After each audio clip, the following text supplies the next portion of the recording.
आ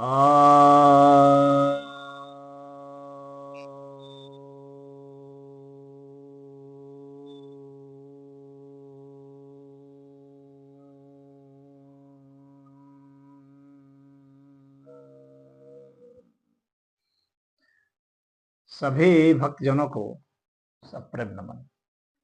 अब तो एक जिज्ञासा आई है कि रियल एसेट और फोनी एसेट में क्या अंतर है। वास्तविक संपत्ति और अवास्तविक संपत्ति में क्या अंतर है।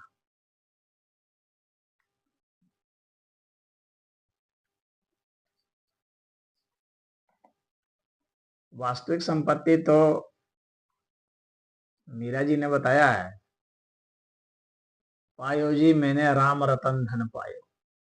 वास्तविक संपत्ति तो मैं यही मानता हूं कि राम रूपी जो धन है वही वास्तविक है।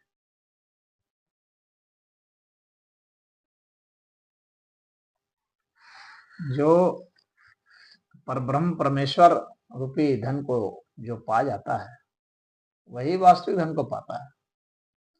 वह धन जो कभी क्षय ही नहीं हो, वह धन जो अक्षय है,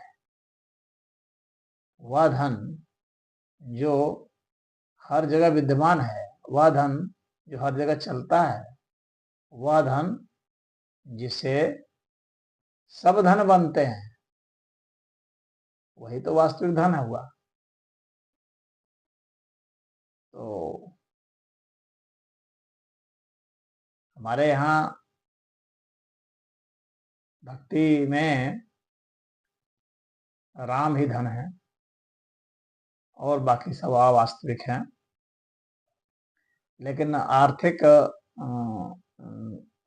आधार पर जो है, जो ये लोक में चल रहा है, जिस धन को बेच लेते हैं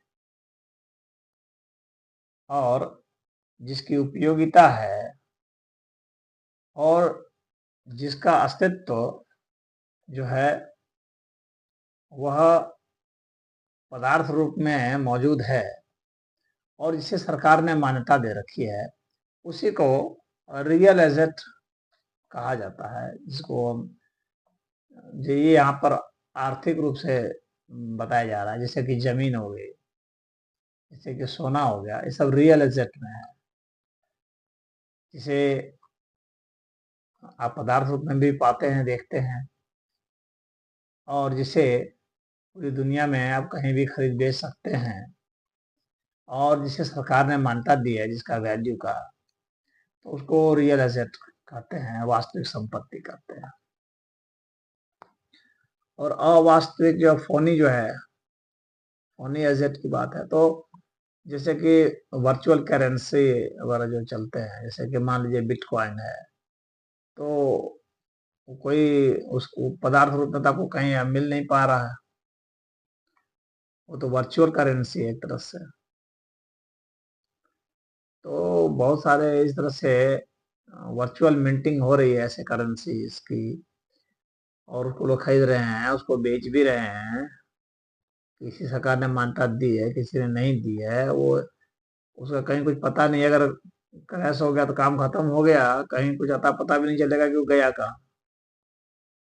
तो ऐसे जो है इस तरह की करेंसी जो है वो सदैव जो है डोल ड्रम में रहते हैं। वो कब आपको मिल जाएंगे और कब खत्म हो जाएंगे कुछ नहीं। वो वास्तविक मायावी धन है। धन तो मायावी तो ये भी है। तो माया रूपी धन, राम रूपी धन, दोनों में ये अंतर है। तो ये जमीन और सोना ये सब भी जो है माया है ही है, लेकिन माया में भी वो तो जो है महामाया है। जो वर्चुअल करेंसी है वो महामाया है। उसकी उत्पत्ति, उसका टिके रहना, उसका विनाश हो जाना, कुछ अता पता नहीं चलेगा उसका वैल्यू कितना है, कब है। लेकिन चूंकि जो समाज के प्रभावी लोग हैं वे इसको सपोर्ट कर रहे हैं, और सारे जो भ्रष्टाचारी लोग हैं वे उसके पीछे पड़े हुए हैं और जानते हैं इन्हीं लोगों का दबदबा है, इसीलिए उसका वैल्यू है और बढ़ रहा है और रहेगा जब तक इनका दबदबा रहेगा। तो इसी में लोग इन्वेस्ट करते हैं, कोई रियल एसेट में कर रहा है, कोई फोनी एसेट में कर रहा है, लेकिन है ये मायावी और महामायावी, ये दोनों जो है अंतर यही है। रियल तो इसमें से कोई भी नहीं है, रियल तो सिर्फ जो है परब्रह्म परमेश्वर ही है। एक ब्रह्म के सिवाय कोई रियल नहीं है। तो ब्रह्म सत्यम जगन मिथ्या, यही जो है बात है। तो मुझे उम्मीद है आप समझ गए होंगे। हरि ओम।